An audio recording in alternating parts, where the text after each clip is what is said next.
Shafrem is how he introduced himself. The last administrator for Belcora's Abomination Vaults. I could hardly believe my ears when I heard it. I had read many of his passages in the library in the last while, all very dry and exacting, of course, as you would expect from an administrator. What does not come as a surprise to hear is his beef with Jafaki, the flesh warper. Beef. What a strange word. What is beef, anyway? The only time his emotions bled through in his writing was over losing his space within the vaults to the others' horrible experimentations. He is sure Jafaki is responsible for his crude imprisonment. Thankfully, Shafkum is no longer interested in any of Belcora's plans, old or new, and he told the heroes that he plans to leave for his home of Assyrian. In 3 days' time he will be gone, but should they bring proof of Jafaki's death, he has promised them reward. As a sign of good faith, Shafkum provided the heroes with his knowledge and expertise. He told them the passphrase for the trap that killed Garmin, warned them of the devils that once took up residence 2 floors below, and aided Tulak in the awakening of the teleportation circle. And with this, the heroes pressed on, with a sense of purpose, if not direction. The dangers of this place are many, and even the sludge on the ground will lunge for you. Hey there, creatures and denizens of the North. We have a favor to ask of you. We want you to go out there and tell one friend about our shows. Word of mouth is so important for a grassroots network like ours, and each and every one of you can help a new listener find us just by mentioning one of our shows to a friend, a DM, or some rando in the streets that looks chill. We'd also like to remind you that we've got a free public Discord where some of our most dedicated fans hang out at unchartednorth.com/discord. We'd love to hear from you. The good, the bad, and the ugly. Bring it on. And if you really like what we do, you can help us create these shows and get some cool other rewards while doing it at patreon.com/unchartednorth. That's it. Enjoy the show, baby!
Yo, motherfucking yo. Scotty in the zoo in the morning has taken a pretty adult turn. We get a little blue collar around here every once in a while. It's not the morning anymore. It's the middle of the night. Scotty in the zoo after night. Yeah.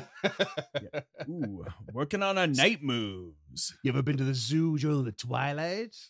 It's the red eye with Scotty. I had in a the zoo. buddy who had night moves tattooed on the top of his foot. You had a what? Night moves tattooed on the Was top he a of his foot. kickboxer because he put people to sleep? No, he just really liked that song, and that was the only place left on his body. Fair enough. Shout out. Shout out to the guy with night moves tattooed on the top of his foot. Should go on his pee-pee. Anyways. Scotty in the zoo. Someone caged this animal. After dark. You can't cage the zoo, man. All It's right. literally the point of a zoo. The zoo is the cage. I don't know how many zoos you've been to recently. But it's the all cage. philosophical question: can you cage a cage? All right, Man. you crazy bastards. So we had to talk a lot off air after last week's episode about what happens when your armor / clothing / fine clothing, if you were wearing it, was destroyed by the acid. And then that got me thinking, have you guys ever lost a cool piece of clothing or armor? I don't know what you guys wear. To acid or any other form of destruction, fire. You ever had something cool burn? What's up? That's a good question. I can't say I have lost anything near and dear to my heart by any measure of destruction. I can say I outgrew a few items as I got older. The there was actually destruction one of many cheeseburgers had exactly. I'm doing acid reflux damage. Entirely too many beers. There was actually a particular shirt. I used to have a pretty extensive collection of Nightmare Before Christmas t-shirts when I was in my early adulthood, late teens. And loved them. And there was one in particular that I really loved, and it was like Jack on one knee giving Sally a rose, and it's all macabre and that classic fashion. It was like red paint splattered as well, so it looked like it was like kind of covered in blood. And it was like my favorite shirt that I had, and I outgrew it. And later on had this idea to like, it'd be really cool to like cut it into like fragmented pieces to make it look like a stained glass kind of thing. And I told my mom about it. And one time I was home for my birthday, and I happened to haphazardly just mention it in passing. And my mom and my sister just snuck away, and like literally my mom still had it. I didn't know. She cut it up, and they both sewed it to a new t-shirt. And then they gave it to me for my birthday, like on my birthday, as an improv gift. It was really cool. very So sick. it was purposely destroyed to make something really neat, and it actually looked awesome. And then I outgrew it again. Growing boy. Destroy and rebuild, baby. By Love destroying more beer and food. it. Also, shout out to our socials, Uncharted Know, where we ask questions much like this to our colleagues story. here. And Freeman had that same story, but also other fun stories. Did So I? check it out. I remember recently telling that story. I was wondering where I did. Learn more. Duncan, you ever splash battery acid on your favorite garment? So, yeah, I've got this this +1 studded leather armor hanging in the closet. No, actually, Cut his mic. That is a very specific subculture that we're not particularly catering to. yeah. On top of my foot is tattooed daddy. There is one garment that would immediately sprung to mind. There was this really nice purple ball hat that I got at a Fish concert in New York. And I loved this thing, and wore it all over the place until I was hitchhiking across New Brunswick one time and got picked up, and after a really long time being on a really shitty highway, waiting for a ride, and got picked up like long after dark, and took my hat off. Like, me and my buddy were in the back seat and just kind of like took our hat, decompressing a little. I took my hat off and apparently left it in the car that's full of what I assume was high teenagers, and I've never seen it again, and don't really plan to see it again, but I still think about that hat all the time. Well, you know what? That's kind of nice, because they probably love fish too if they're high teenagers. Yeah, so there was some acid damage there, but slightly different. If I can jump back in and relate to this story in an odd way, my mom once made me a hat. My mom knits as a fanatic knitter, and she knit me a hat that is a multicolored dead fish with its mouth over your head. and it was like one of my favorite things that I ever got for Christmas. And so fish, you know, sweet segue. This is the only time I'm gonna have a sweet segue. And you outgrew that one too. Many years ago. No, I did not grow it, but I did lose it in a I'm actually reasonably sure someone stole it from a party. Or it was less regardless, it was not a sober event, so it went missing, and I was really choked about it. And I actually didn't even want to tell my mom. I was really upset. And when I did tell her, she said, yeah, I can't really make that again, because the particular yarn I used was like a particular color. Like my mom buys and sells types of colors of yarn online as a hobby. Like, so she's like, I can't get that yarn again. It won't be the same. And we were both really bummed out, except she wasn't, because she lied. She knows that there are different colors of fish. Well, no, she was saying she couldn't replicate the same hat. Like, it was going to be impossible. She wouldn't be able to get the same yarn again, because it was like. So if you're listening, really fish hat thief, give that shit back. Well, no, here's the thing: is that she completely lied to my face, and then the next Christmas I got the exact same hat remade again. Oh, and I still have it to this day. Put it on. Okay. That's awesome. Oh God, it's not within arm's reach. I don't know where it's it probably wouldn't do well on an audio medium, anyways. All right. Well, once you find it, we'll put that up on the socials. Long story short, from my two stories, my mom was awesome. Very cool. James, you have done weird things in your life. I assume you've destroyed clothing. Yeah, so I purposely destroyed a lot of clothing in my life. You guys wouldn't know it from looking at me today, but I used to be a pretty hardcore punk kid. We've seen pictures. So I went to a lot of shows as a kid, and I kept every show we went to. I bought a T-shirt, and I kept all my T-shirts. And there's a bunch of those that are ruined. So I have like 4 or 5 Gwar shirts. I've got a shirt that's been signed by every member of Big D in the kids table. I got a pair of pants that are signed by Gob, like just weird shit like that. But I had this one sweater in college that I love. I still love it to this day. And it's this, it's like this crew neck sweater, but the right side of it is like this anatomically correct skeleton. And it's just on the right side. The left side of the sweater is completely blank. I just threw a picture up in the Discord. Oh my God. And I went, and I'm like 100% sure my sister stole it, but I have no actual proof, and she's never copped to it.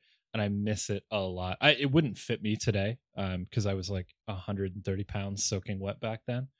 But I really, really miss that sweater. But it's because that sweater went missing that I've taken such good care of my other clothes. So like I had the traditional patch jacket, except mine was a blazer, and I've kept that all these years, and it's in like a garment bag at my mom's house, and one day I'm gonna frame it. Nice. And I'm gonna turn all my band T-shirts into a quilt, because I've still got a drawer of like 120 band shirts. That's a good like use for them, because I have a bunch of band T-shirts that are just I just clip the logo off and they're just in a bag. I feel like this should inspire a what we call a blunder years post on Instagram for all of us. We have like an old picture. You're like, oh boy. I was yeah. Like, I was going through some of my old photos today but I'm not for a related proud of it project. either. You know? Oh, I'm full of shit. There are some that are less than great. But most of them have me wearing that jacket. I'm really happy about that.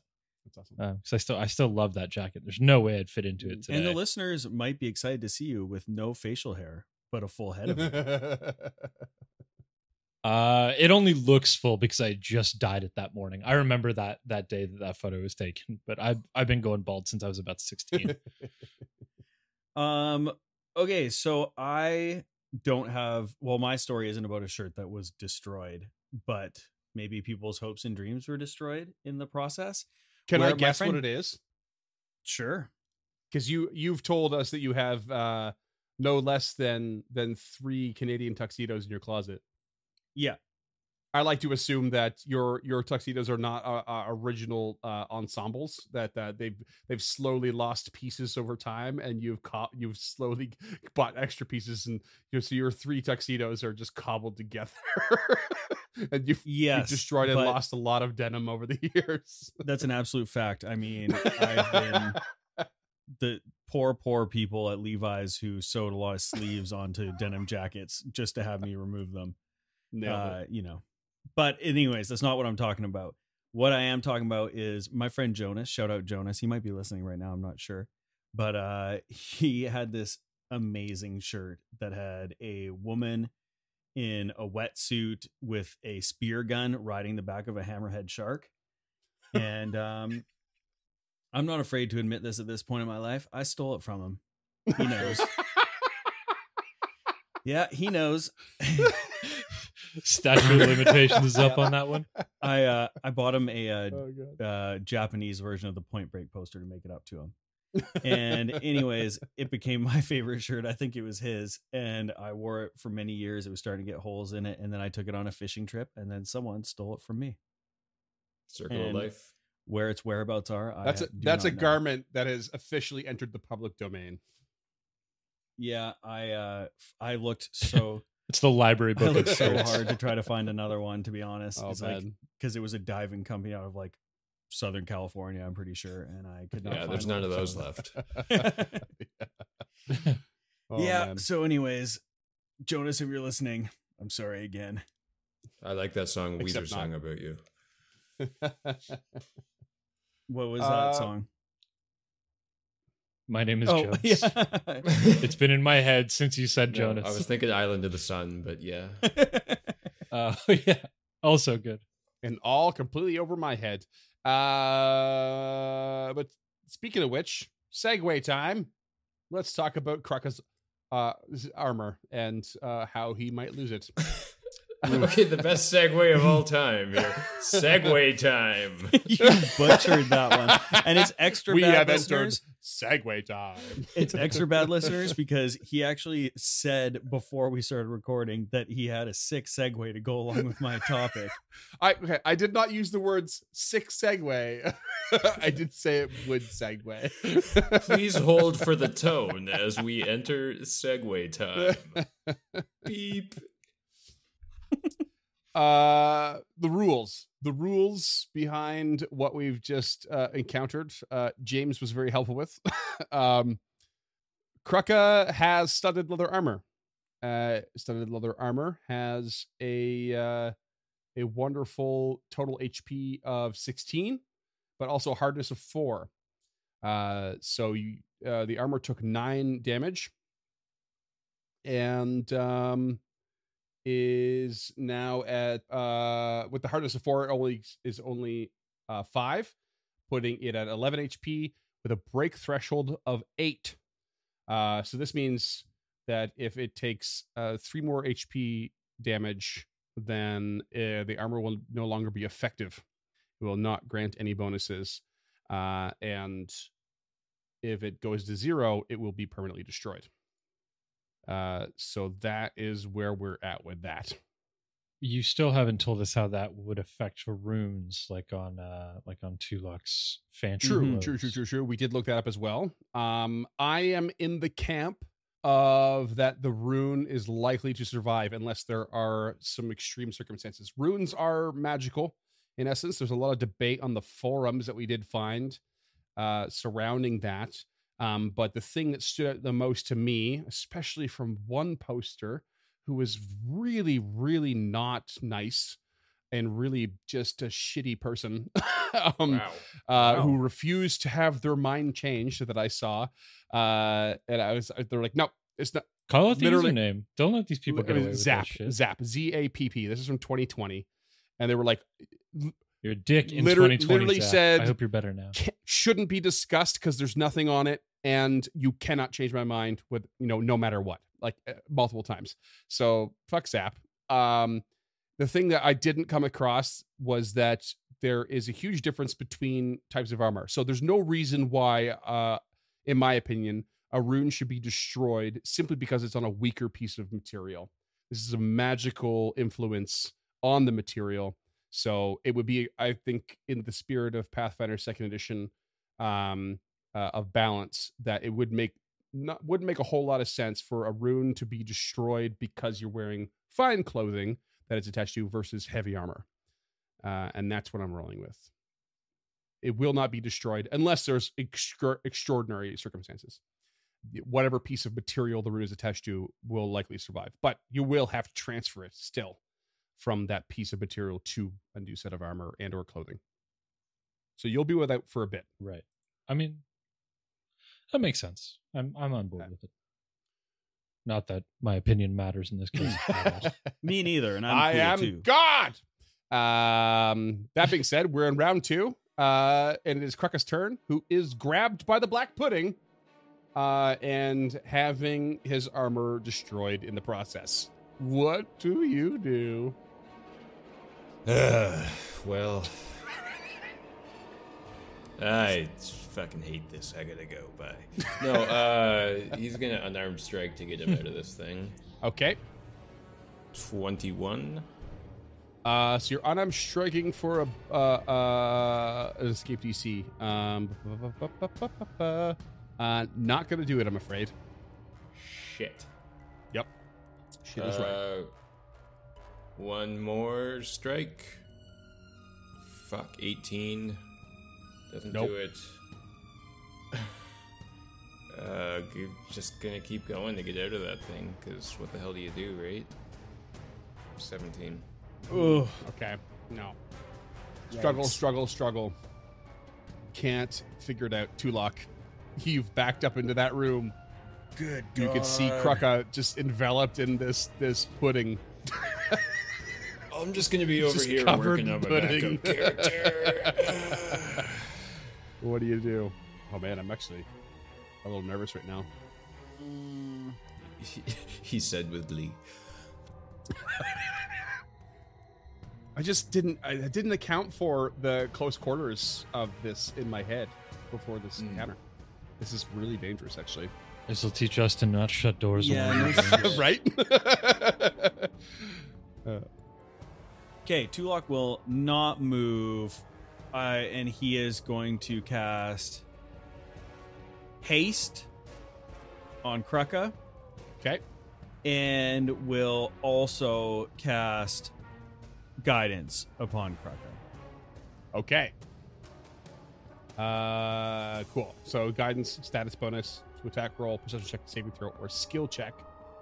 Cool. Just for the record, with haste, the quickened condition gets you that extra action to stride or strike. That does not count as an unarmed attack against breaking free. However, the +1 from guidance to skills would account for an acrobatics or athletics. Okay. Lady Gilda, you're up. Things are hairy. Gilda, We're getting real technical yeah. here.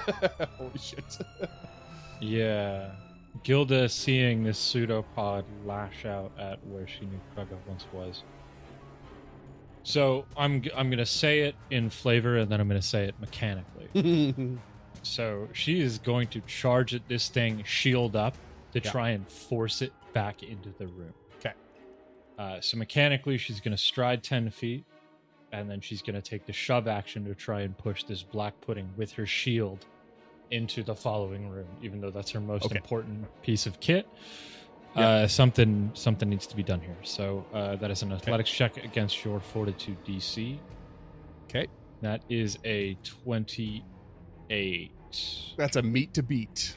Hey! However, I need a reflex save from you. Okay. That is a 23. That's a success. Let's go, Nice. Gilda. That is you avoiding your metal or wooden weapon, which shields are effectively categorized as, from taking acid damage. Okay. Okay. So she pushes it back 5 feet into the room, and then part of Amazing. the shove action, she can move 5 feet. Third action, shuts the door. Oh, yeah. You gotta love Lady Gilda for Fuck a that door combat. shut, you know? Oh my Real god! good door shut. You got to love her for a door shut. Although there was one door shut she regretted. Yeah. Shut up, Barn. She did what she can. She's always doing what she can. So she runs, dives into this known thing as like the Captain door shut. America, shield up, lands on her feet, whips the black pudding off the shield, and then punches the door shut with the shield. Holy shit. Holy shit. Just straight up Captain Britain shit right there. Okay. She is is fucking Haley Atwell. Oh man, this fight really hinged on that one. Whew. And you know what? And Crocker just like gets like pulled forward as you do it, as the pseudopod like wrapped around him, like just like pulls away as you shove it. But then it just like recedes and like basically disappears into the cracks of the door as you shut it. And we're gonna close combat right there. To be honest, that was amazing. Well played. And you know what? Hero point to Lady Gilda, and let this be a lesson. The reason I'm shutting this comment down right now is I want this to be a recorded lesson to people who think that the extra actions in this game are not worth doing. They absolutely are. They're incredible. You should know the traits of your weapons and the actions you're doing and those extra things you can do with your skills. That's so good. I'm actually so pumped about that. I'm also really happy with how that I'm went. pretty stoked. That is so good. Yeah, I was looking down the barrel on that one. Yeah, I literally was worried. I didn't know what to do. I wasn't thinking about how to overcome it on your end, to be honest. But like, I was worried that you might not be able to do it. That's so good. I don't think Krugga has bludgeoning damage, so like it kind of felt like Gilda. Yeah, but I mean that's one. He's point. got the striking gaff, so. Oh, is it the gaff? That was the plan. Is the gaff bludgeoning? Yeah, it's versatile bludgeoning and piercing. Yeah, awesome. You can switch it up. Yeah.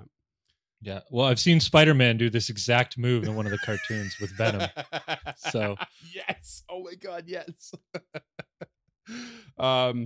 Yeah. When you're trying to oppose the thing that a creature specifically is designed to do, it's tough. Such as escape a grab and constrict. And I am going to end that comment with the assumption that once this happens, you all beeline it the fuck out of this hallway. Yes. Yep. Yeah. We okay. So please do. As soon as they're free of this hallway and the doors closed, Gilda will lay on hands on okay. That was something else. And Tulok, the last one out, closes the doorway behind them. Okay. I was actually reading a post on Reddit today about this exact thing and like criticisms of 2E and countering them, but not in like a debatable effort. It was just like an effort to be like, people who are looking at 2E from 5E, especially these days with the OGL shit as of recording, they were like trying to put their effort in saying, hey, I've been playing this for a while. Here's some common questions, and here's an effort to disperse those things and concerns, and that was one of them. That was a big one of them, in my opinion. It's like, do not underestimate the lack of stand and bang, as it were, that 2E has. Use the other options. Are so dangerous. Yeah, absolutely use the other options. Like every now and again, I'll take all 3 actions to attack, but it's once in a blue moon because mathematically it just doesn't work.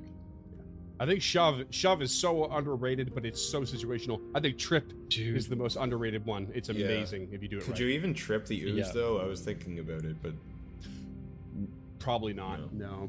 It's No. debatable if it came up. I have to look at the stat book again, but ooze, you tripping? But with that close, and that shove, that extra stride from shove, that's what makes it so clutch. Is even on a regular success, you still follow it 5 feet, like where you have the option, like just so good. So good. It's amazing how pumped I am over something so small and simple. Man, when the action economy works out exactly the way I need it to, I'm always real happy about it. That almost never happens.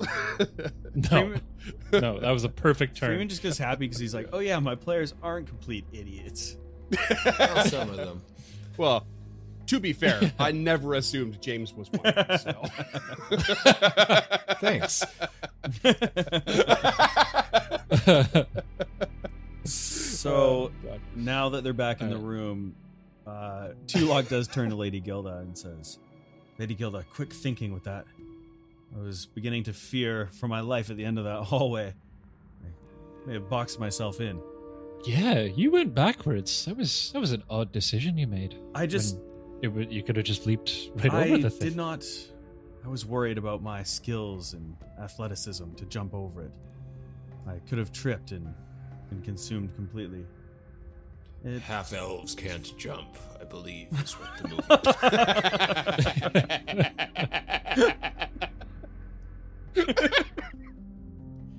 To the younger listeners, that's a reference to a film. The sage I won't tell you Woody what it is. Harrelson and Wesley The Snipes. sage Woodford Harrelson and Wesley the Sniper. I think he just goes by Blade now. So Kruggy, you can have 18 back from the land. Okay, hands. he's How's that? still How's down that? 26 and failed a medicine check. Do you want me to So, if treat you can just have the Sabine? compass for a little bit, that'd be nice. You failed medicine already? Yeah, he attempted nature. Okay.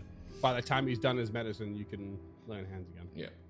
We'll Yeah, just yeah. Okay, so I'll he'll just do stare that. at the compass for a while. North. And here we go. Quickly healed back up. Only downside of I that whole wonder thing if we was should that- just start shutting doors behind us. Yes. She says as she goes over to this door and shuts it. Lowers your heating bill as well. Kruk is going green.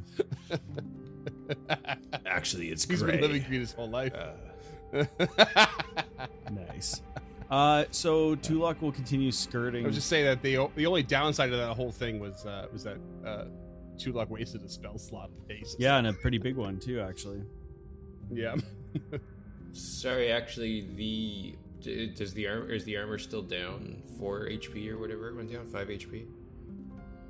Yeah, you'll have to repair it. It went down 5 HP, so it's at 11 and 6. So what does that mean in the meantime? Does it work less or is it fine? No, it works. It still works. Yeah. It's got the break threshold When it hits of 8, it doesn't work anymore. Okay. When it hits 0, it's destroyed. Yeah. Okay. Well, I mean, unless we run into something else that's doing weird acidic damage, it should be okay for now. Yeah, okay. Exactly. I'm sure that's not We gonna should do bite a us, I courtesy guess. crafting check right now. You want to just do one? Get it out of the way. 13, 3 on the die. Yeah, nope. yeah, no. Okay. Your armor is damaged. Well, I'm sure we'll remember that later. Not. I could use the scroll of mending. Oh. I don't know if No. it's worth it. Like, my shield is down HP too, Yeah. so like the amount of times it's gonna come up is James getting jealous. probably very little. No, I just mean like you can run with, as long as it's not on the break threshold, it doesn't really matter. Let's just keep going, and if we encounter another black pudding, A, shut the door. B, then we can mend. C, full English Because the breakfast. scroll of mending you can use in combat, right? Like you can just wham bam one action in combat. Okay, Tulok continues south. Yeah, I didn't He want to passes justify the it. middle door because he thinks that just leads down the hallway into the trap room, and picks the southern door on the western wall to again search the rooms. And he will open. Yep. It leads you to a similar hallway, but inverted. Tulok will go right to the corner and detect magic. Thus, both rooms. Nothing. Okay, and then he opens the south room. Same old bullshit. And a search. Room that's single bed, empty footlocker, metal chamber pot, stripped. No secret doors. Search. Nothing. And in case anyone's wondering, I am doing the relevant rolls. And yes. he opens the being very quick second about it. door, and same thing. Same deal. Black pudding. Yeah. No, not that deal. No sludge. There is no sludge. Yeah. And then he'll do the same thing for the last one. Same. Well, 3 wasted rooms. Times 2. Yeah. 6. Again, all doors bolted from the outside. Okay. So they head back into the main room here, and before going down that hallway, Tulok is going to look at the southern door. Okay. Detect magic. Nothing. And he turns to Lady Gilda and Kruk and says, I feel no magic beyond here. Keep your wits about you. We don't know what's behind this door. Takes to defend action. Scouting. Avoid notice. Check the door for traps. Nothing. Oh. You see a staircase that goes down and turns to the west. Okay, so this probably just leads to the grand hall. She'll go take a peek. And it leads down and down and down. And you actually, the grand concourse is what you might mean. And it's a bit, it's too far away for it to lead to that. So you are very much heading down to the next level. Oh, shit. Let's go down and level up. So Tulok will head over to this circle with runes etched upon it. Yes, the rune circle. Do you close that door behind you? Yes. Okay. Now I'm just fucking with your heads. The circle is, of course, very magical. In fact, you get closer to it, and you can tell, Tulok, right away that it is active. So this is an active teleportation circle. Correct. Well, we don't know that it's a teleportation circle yet, do we? We just know it that is. it's It humming is. with magic. He can tell. He can tell, yeah. Based on the previous circles and the Awakened Portal ritual, this is absolutely the same idea, and it is active. Is there a check we can roll to know where it goes, or do we have to just step in it? No, there's no way you can tell where it goes. So Tulok relays that information to his companions. And then... Gilda pushes him in. Yeah. Bye! One way to find out. Just like this is Spartus him down the hall. Say, Tulok, can you swim? Shove. While he's doing this, Krucko would like to search the room that they're in. I don't know if we've done a search of this room, really. Sure, yeah. You search around, and nope, there's nothing of anything, any note that you see beyond what your eyes tell you. All right. Gilda will listen at the Just middle like door. the other rooms, it appears to have been. It's probably been stripped Mm. in its own way. Tulok stacks up behind Lady Gilda. Kruck is going to complete that sandwich. Spellcaster sandwich. Okay. Never going to call it that again. Oh God. Okay. Check for traps. So, did you say that? Yeah, I'm and just assuming. check Okay. for traps and listen. Sure. You hear nothing. You detect nothing. She opens. All right. You open the door to a narrow but long room, longish, I guess. Was about 15 feet long, 10 foot wide. But it is there's a giant mural that wraps the room. The mural depicts mutated and flesh-warped warriors, grotesque and powerful, standing in a room within a beam of eerie blue light. The blue light originates from a tall lighthouse, and the inhuman champions spring forth from the light to slaughter humans, elves, and other service-dwelling creatures. What could it mean? Almost familiar at this point. And we haven't found the blue necromantic light on this level yet, have we? No, you haven't. But the circular room that you first saw when you fought the Gibbering Mouther and the Grothlets, that's the area that's beneath Gauntlight, that circular room that leads way down 3 levels or so. But the light is not there. Wait, so you're telling me that you think that... So you know where the light should be, And it's not there? but it wasn't there when you came in. Oh. Yeah. Just when it activates. Tricksy little hobbit. Why don't Can we do you a roll search me of this room? yeah, you could do search this room, sure. Yeah. Yeah, this is a weird room to just be a mural hidden behind a door. Mhm. I don't understand the value of it. And I don't think Gilda does. Well, art's either, pretty so- subjective like that, Sure. James. I mean, I guess that explains why I don't understand it. Yeah. Yeah, I could not get my head around ever in a million years Andy Warhol or Jackson Pollock. They can fuck off. Wow. Bold. No, seriously. It is nonsense. You ready to die on that hill? Yeah. Oh, yeah. Pretty much. Yeah. Okay. So, Lady Gilda, you're gonna like kind of search the room. What is everyone else doing? Gonna do your own searches or? Yeah, searching. Yeah, she's very confused.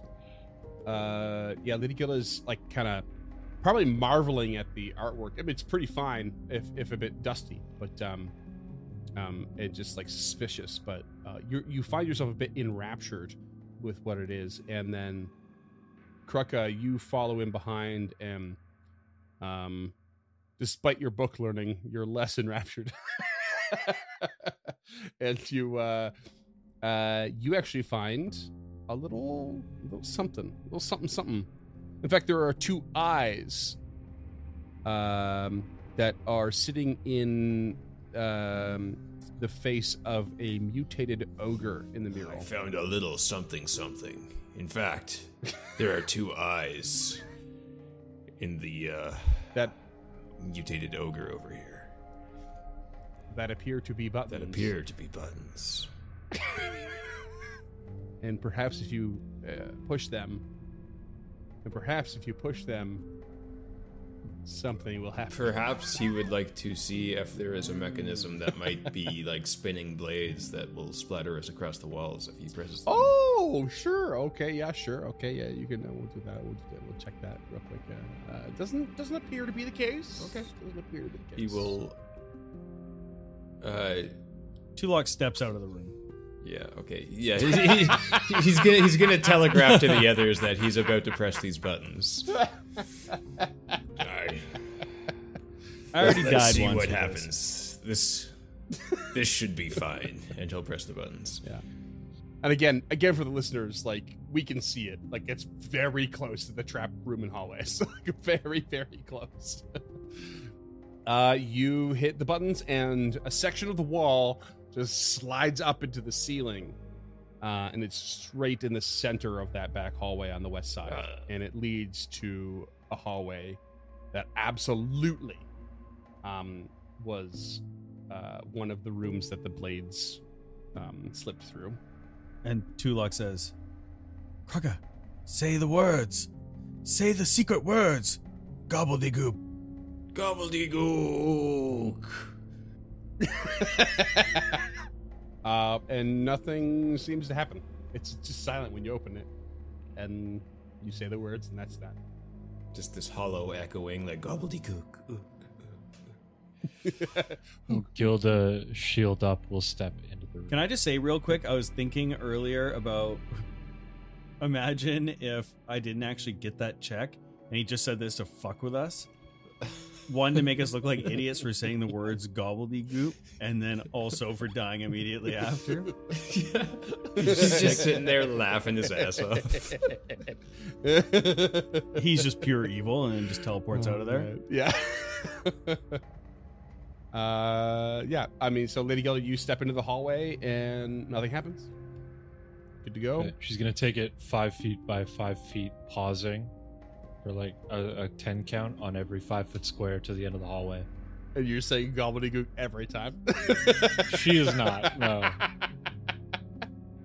Yeah, you make your way to the main room that you first activated the trap, and you step in, and sure enough, as soon as you do, you hit some sort of switch, and you can hear that familiar, terrifying shuffling of the blades. Yeah, at that point, she'll yell, "Gobbledygook!" and the song is like,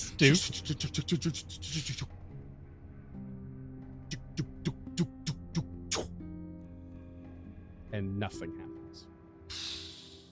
Am I gonna have to fucking yell this in every 5 foot square? It's fun to say. She'll take a 5 foot step to the north. And you're fine. You could feel yourself activating more triggers, but it seems to be deactivated for at least for now. Okay. She will make her way to the remains of Carmen. Probably dried on there by now. Which are what we might describe as few and far between. But what does remain is we'll assume that his leather armor does not, but the +1 swath of leather does. Oh, okay. He has some thieves' tools. We'll say they're scattered. and lost. He also has some gold on him. Yeah, she'll just scoop it all up. Quickly scoop it up. It's 110 gold pieces. A bunch of half That's gold because pieces. I have no gold. That's 220 silver pieces. And the cooperative blade is there, undamaged, and there are 3 light hammers. Krugga would take the light hammers. All yours, bud. As this is happening, Tulok has gone to the room to the south. I believe Lady Gilda went in there, but he wants to search it out because there's a desk and what looks like books. Yeah, well, he does that. Oh, Gilda will yeah. investigate the southern hallway. Sure. Yeah, so Just make sure it's clear. one of you stepped into this room. I think it was Krukka at one point, but then noped out pretty quick. It was Gilda. It was Gilda. Okay. Yeah, she crossed the room. So this room it's covered in large and dark discolored patches of dried fluids that adorn the floor. And the room is kind of oddly shaped. It's almost octagonal but long, and there's a stone desk against the west wall that holds tools, bottles, and jars of a variety of substances.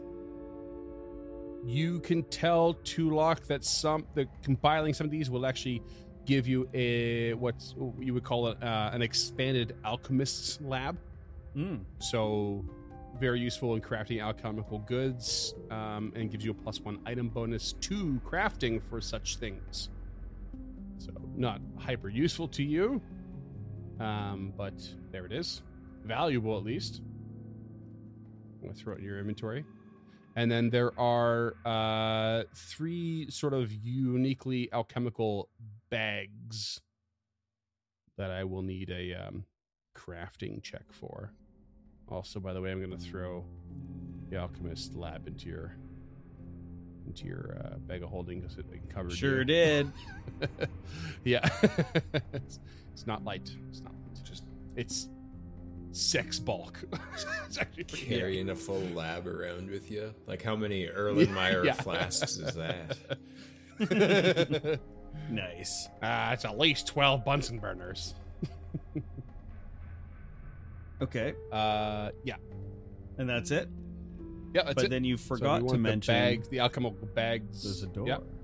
Oh yes, there is a door. There is a door to the southeast of this room. Tulok turns to Lady Gilda.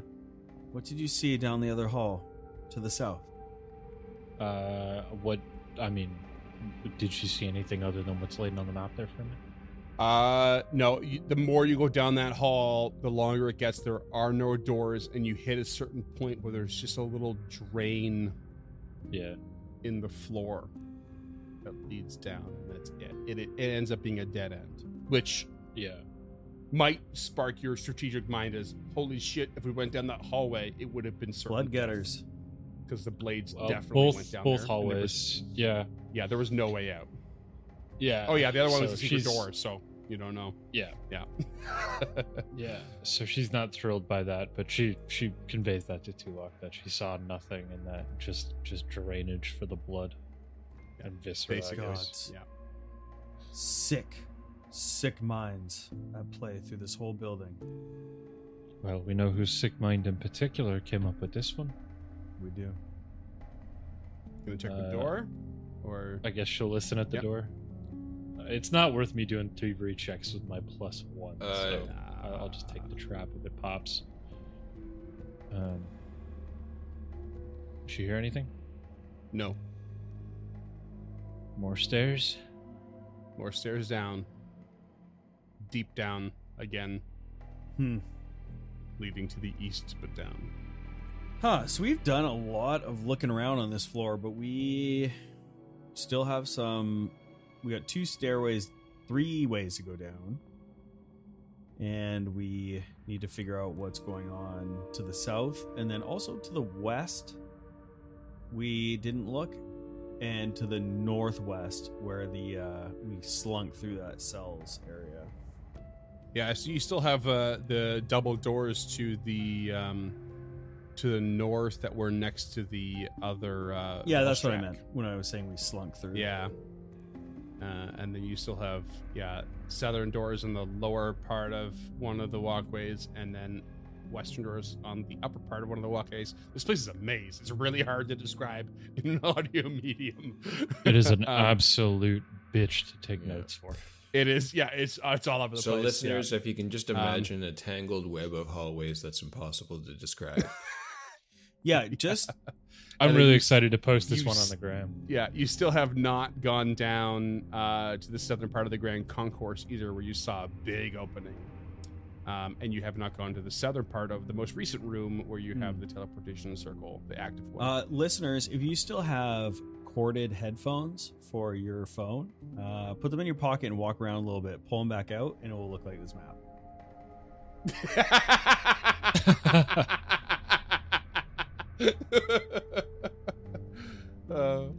That's pretty much true. That's amazing. Tulok? Well, since we're right next to the there's Scott that other stairwell. Oh, go ahead, Scott. Let's hear from Scott. Yeah, Scott. Because I'm a completionist, I want to go south out of this room with the teleportation circle and just cross that off. That's what I was gonna say. Oh, we're on the same page, Scott. Teamwork. Skadunk.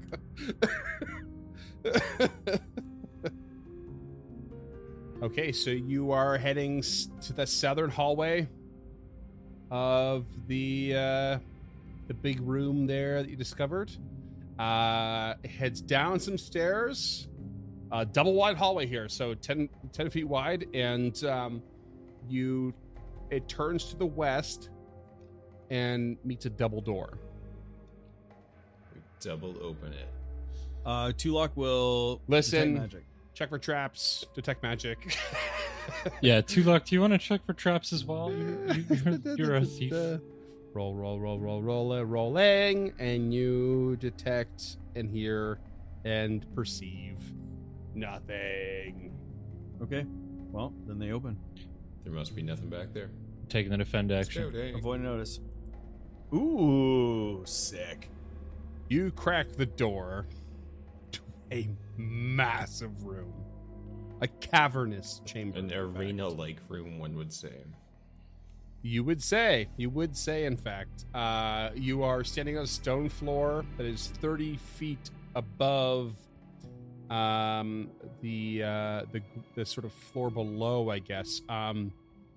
This is a different one to describe, even with the pre-written stuff here. You're basically standing on a balcony that surrounds an arena-like room. The balcony has bright torches jutting from it, illuminating the entire arena below, so that it is not at all obscured in shadows.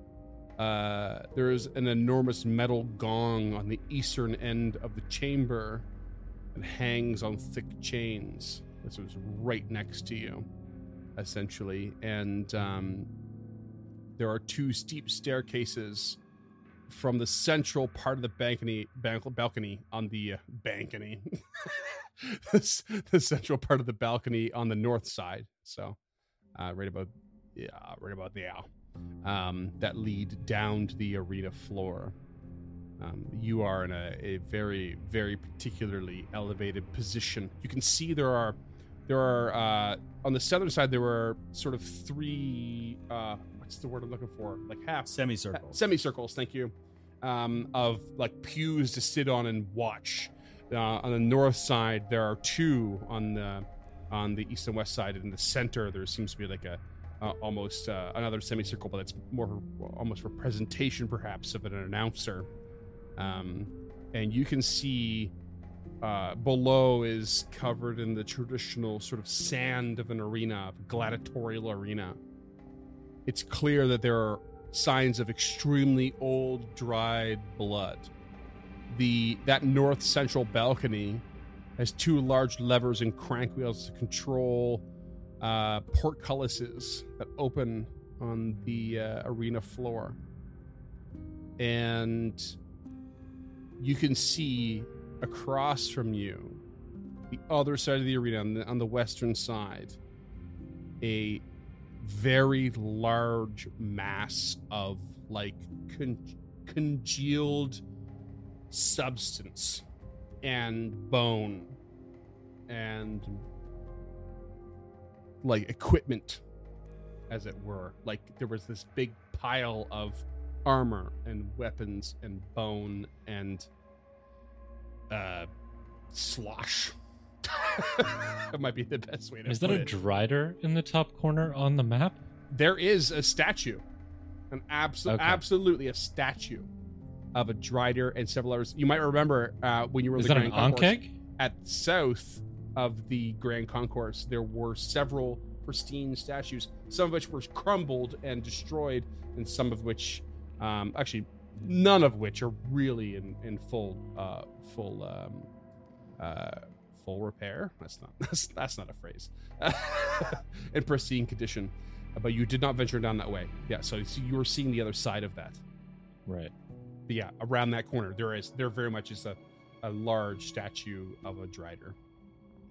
And that looks like an Ankeg.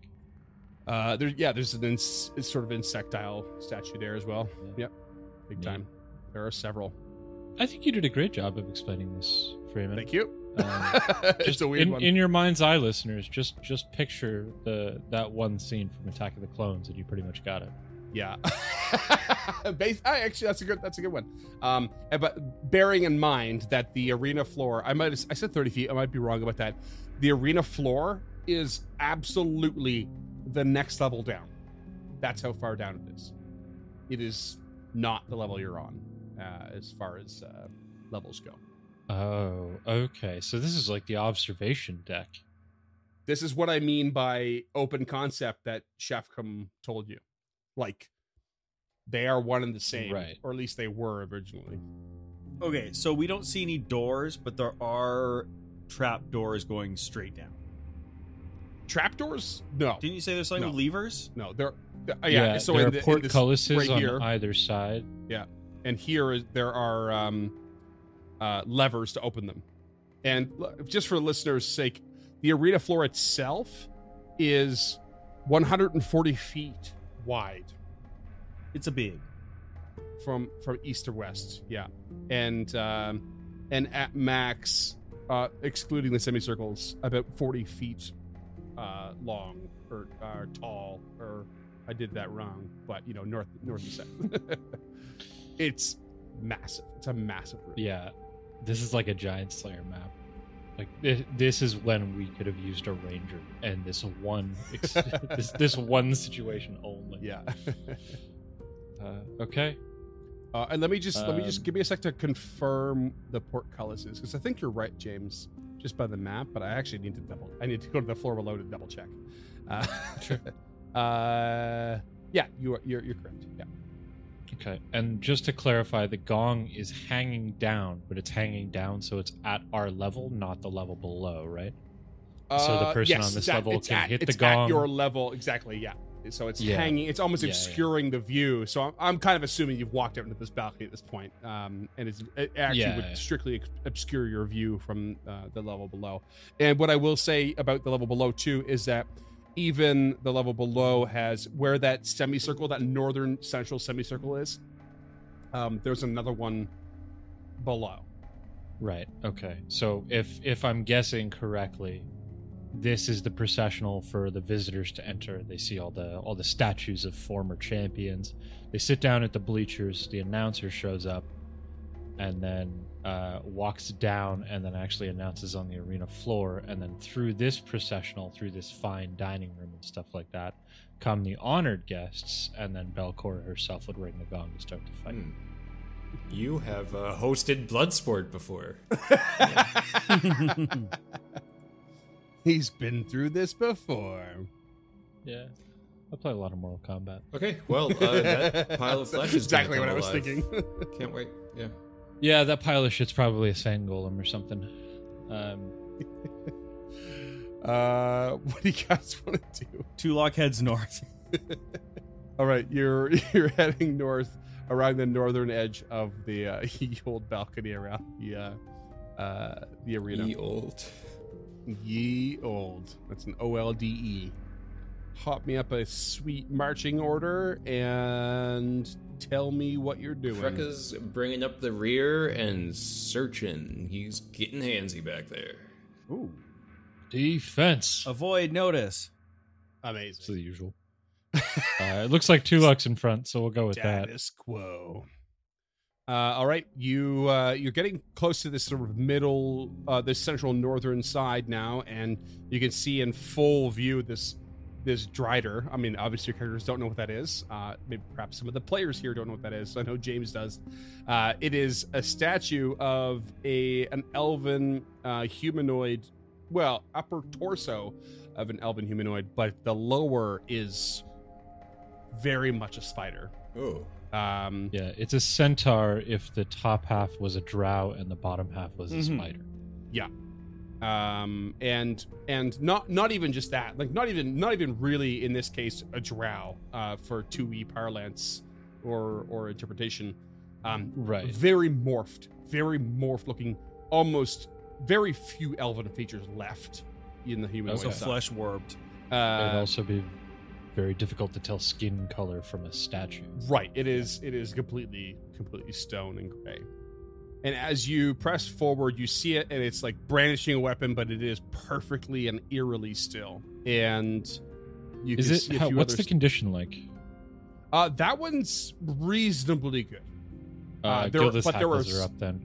There are tons of shattered bits of stone all over the place, though. Loads, Right. all over the place. Right. But if this one is in good condition and it's the only one that's in good condition, she is fucking eyes on that statue. Right. Because weirder shit has happened. They were just attacked by tar. Yeah. Yeah. Stepping forward, you can see a bit further into the north and the southern part of the Grand Concourse. You can see that that insectoid-looking creature is also looking pretty good. You can also see here and here, so just a little bit further up, are these a couple other statues that are in reasonably good condition. One of them is how do I describe it? It's humanoid. So this one to the northwest is humanoid, wearing some armor and brandishing a really strange sword that has the blade is split into two, but it's really long. So it's like a bifurcated blade, a twin blade It's of forked? sorts. It's forked. Thank you.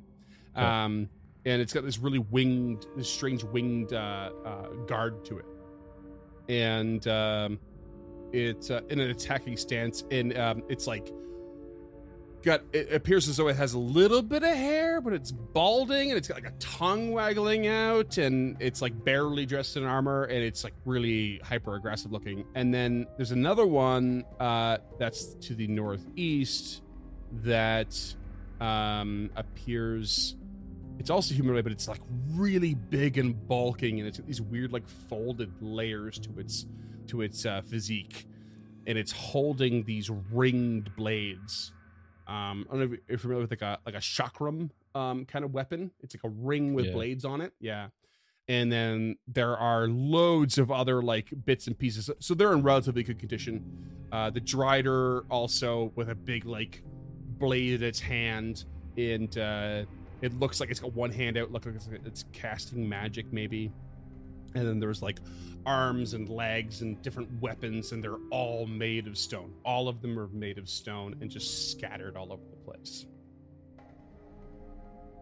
Can't wait to fight those things. Okay. So we've got the gladiator with the forked blade and chubby Xena. Chubby Xena. God. Well, you said they had roles, right? And isn't the chakram Xena the warrior princess's weapon of choice? No, I'm not saying it's bad. I'm just saying it's funny.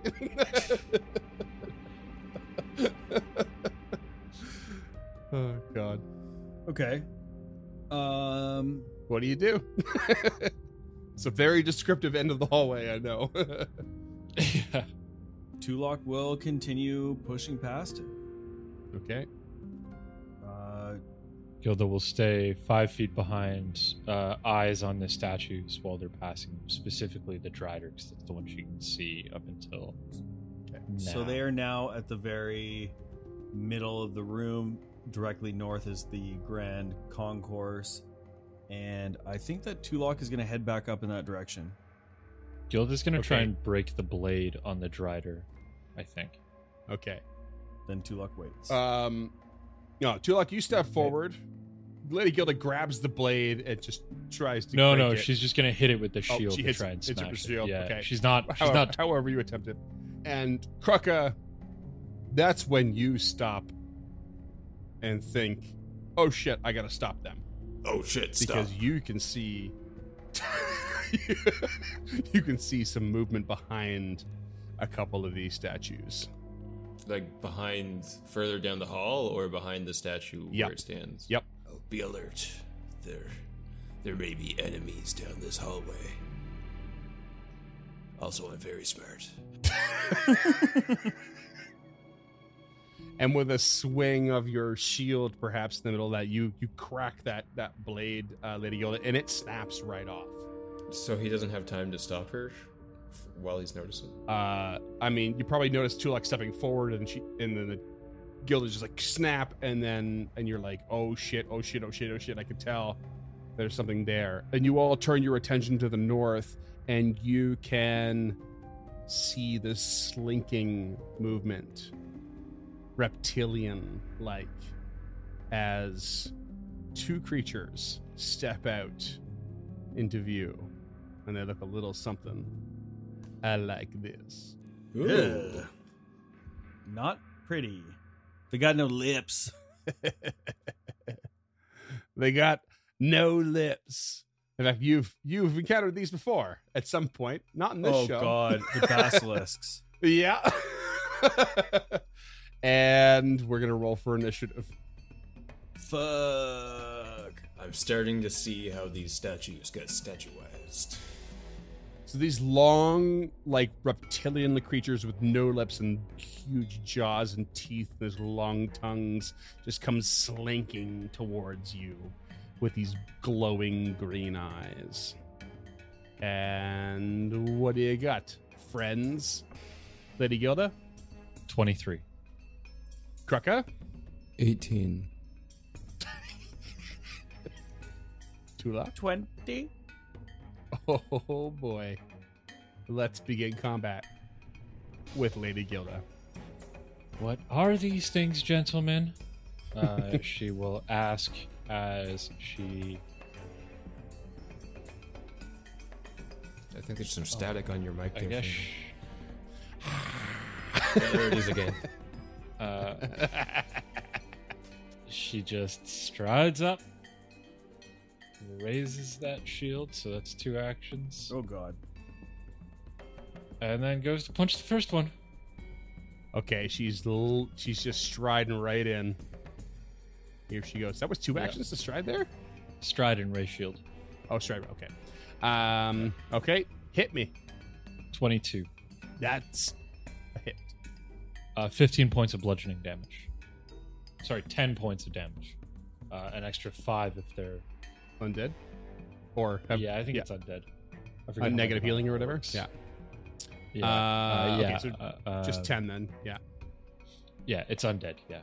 So Okay. 10 points of bludgeoning. She All just right. walks up and slaps this Just basilisk. punches with- it in across the mouth. schnoz it lacks. Yeah.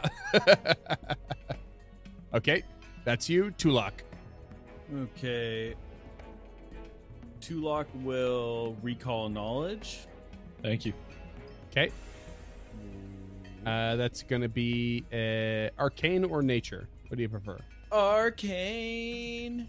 Okay. I'm going to use a hero point because I rolled real low on that. Okay. So it was a 14 I rolled initially. 21 now. Hey. Okay. Yeah. You just barely know that this is a basilisk. And it comes with all the traits of a basilisk. Most importantly, its ability to petrify. Because it's so scary. Who knows how many statues around you are petrified statues. You know that you need to avoid its gaze, essentially. And there is a mechanic in this called avert gaze for such a thing, which will give you a bonus to any saving throws you have to do. +2 circumstance bonus to saves against visual abilities. So you have to take one action to do that if you want to do it. Or you can just completely avoid looking at it, but that will make it basically perfectly invisible and concealed to you. You can just shut your eyes. Okay. Is that all the info? Yep. It's going to try and eat you. Other than that, it's going to try and eat you. Fair. So Tulok will gesture towards Lady Gilda after relaying this information and cast Blindness. blindness. Oh, I'm out of 3rd level spells. All right, maybe next time. That wasted haste. Yeah, my bad for closing. Oh that shit. combat. Actually, no, he can't do what he was gonna do. He's just going to cast telekinetic projectile at the most southern. Okay. It's gonna be a 24 to hit. That's a hit. 14 points of damage. Ooh, big hit. Not a good Yeah, roll. decent. I mean, that's decent. I feel like it's decent. It's 3d6 plus 4, so Yeah, it's okay. That's 1d6 more than I do. You literally get a On a 1, a good 3, day. and a 6. It's like really middling. Just below the middle. Cool. So you managed to pick up a piece of rubble and smash this thing in the face. What else you got? Nothing? yeah, it was technically it was actually a the piece of sword that Lady Gilda broke off. Nice. So piercing damage. Right. Basilisk, right in front of Lady Gilda, is now going to launch its petrifying gaze. You need to roll me a fortitude save, please. She's very fortuitous. Fortitudinous. That's a 29. That is a success. You are safe for the moment, but you are going to take a jaw attack for a 28 to hit. 28 is a hit. Okay, you take 19 piercing damage. Whew. That's a big hit. Okay, with her shield up, she will block and take 11 of that. Okay, cool. And next up is Krucka. Was that 3 actions for the? Don't give it more it actions. was. It was. Yeah, Petrifying Gaze was 2 actions. Yeah. So quick, bearing in mind that oh, that's not right. That this space, because the center of these spaces are occupied. Okay. They have statues in each spot. Oh, okay. So it's like a tight 5-foot hallway. Yeah. Just one directly to the east of Lady Gilda, and one directly to the west of the basilisk carrying her from the north. Okay. So, if Krucka were to try to say sudden charge past, Yeah, you want to get to here, I want to get up above to the north of them both. to that square there. You'll be fine, and you can loop around. Okay. Yeah, if you got the space for that. Yeah, if he's got the space, he'll take a sudden charge north past both basilisks. Okay. And then strike the basilisk to his south. Okay, so you're going for the northernmost one. So you're not flanking at this point because they're doubled up, but Yep, just splitting their attention a little bit. yeah. Are you raging? You're running, raging, and striking, Nat or 20, what? baby. Oh, all right. I'll take Nice. that. Absolutely. So are you raging or no? I already rolled. No, I was doing a sudden charge anyways, so I would have had to make the melee strike at the end of my charge. Gotcha. Okay, gotcha. Okay, that's amazing. Still. Critical hit. Go. Oh, 44 damage. Whoa. Whoa. Nice. Whoa. Oh my god, you're a beast! You just zip through Lady Gilda's square, loop around these guys, and just smash one in the back like fucking super speed. You're goddamn Super Saiyan, dude. And the one you just hit, it just like turns around and attempts its gaze on you. Roll me a fortitude, No. please. Wait. Oh, was that a reaction? Because I'm not done my turn. Oh, you're not done your turn. Oh fuck. 2 actions to go up and swing. A third action to swing again. Oh god. 21 to hit. Oh, that's a miss. Okay, that's the turn. Okay, now roll me a fortitude save. 20. That is a fail. Oh. You are slowed 1. And then be you worse. are going Oh no. Could it? You are slowed one, and you're going to take a Jaws attack with a 20 to hit. Oh, that was shit. Yeah, suck it, burn.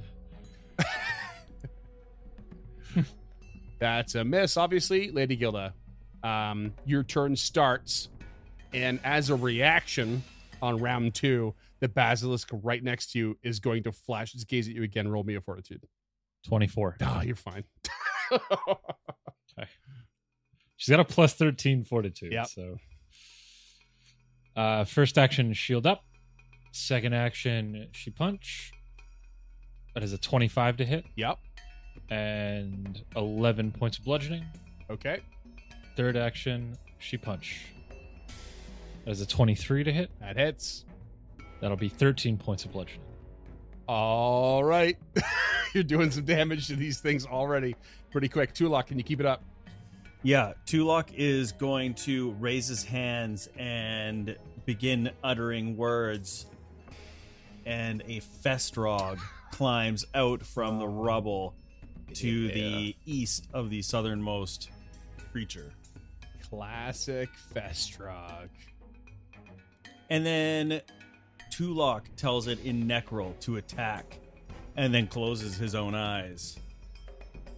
And it attacks with a 14, a miss with the jaws, Nice. and then will strike out with his claws for a 23 to hit That hits. Nice. for 5 points of slashing damage. All right. Little bit. Every little bit counts. It is Basilisk number 1's turn. It is going to it's going to attempt to do the same thing again. Petrifying gaze on Lady Gilda. Fortitude, please. 22. Ah, meat to beat. Jaws attack, 25 to hit. Miss. Oh my god. Son of a- oh, God. Hell yeah. Wow, they are not high level creatures. Krucka, you're slowed 1, Well, which means you've lost an action already. maybe he's not going to need it, Freeman. Maybe he's not going to need it at all.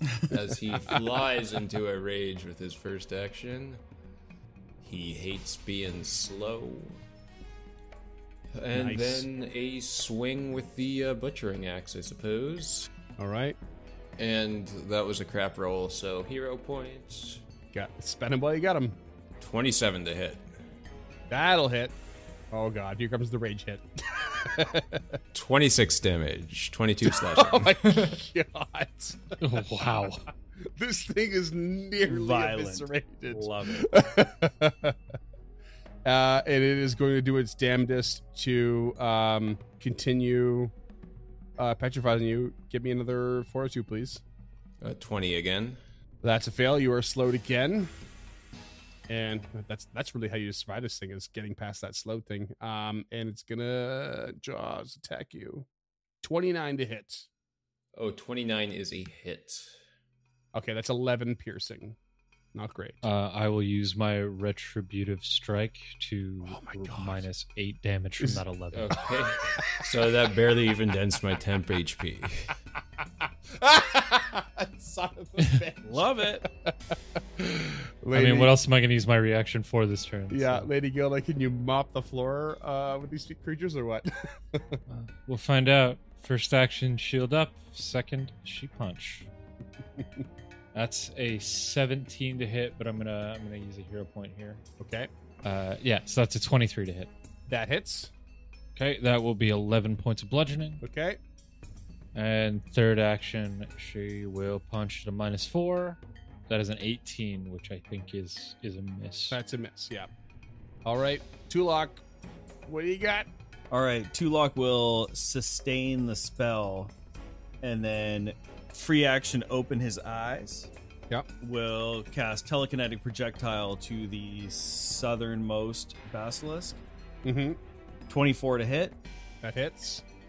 18 points of bludgeoning damage as a stone comes down on Oh. it. It dead, Nice. crushing And its skull. the Festrog will step into the dead creature's square, Yes. and flanking will strike out with the jaws with a natural fucking 20. 29. Nice. Oh, yes. For Turn it into a zombie. 16 points of damage. Dead. Woo! Festrog, baby. A couple of levels makes a huge difference. Holy shit. Handled. And you guys destroy these basilisks with pretty quick measure. And was it Tulok? Was it you that did the recall knowledge? Yep. As soon as you do, you destroy these creatures, and it dawns on you that their blood is the essential thing within a short amount of time to recover something from petrification. Yes. Any of these statues around you might be a living creature. At the very least, they might have valuable equipment on them to recover should you restore them, if they are petrified. Paint the walls red. Ooh, And that's what we're going to call it. Good job breaking the sword, James.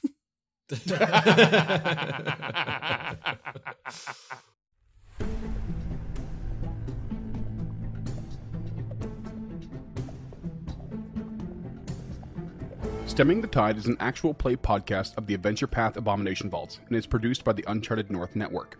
Stemming the Tide uses trademarks and/or copyrights owned by Paizo Inc., used under Paizo's community use policy. We are expressly prohibited from charging you to use or access this content. Stemming the Tide is not published, endorsed, or specifically approved by Paizo. For more information about Paizo Inc. and Paizo products, visit paizo.com. Music is composed by Will Savino and artwork by Greyhood. Stemming the Tide is recorded remotely using Foundry Virtual Tabletop. If you wish to connect with us or support this project and projects to come, we can be found at unchartednorth.ca, patreon.com/unchartednorth, and on all major social media platforms. Links to all credits can be found in the episode description and our website. Thanks for tuning in.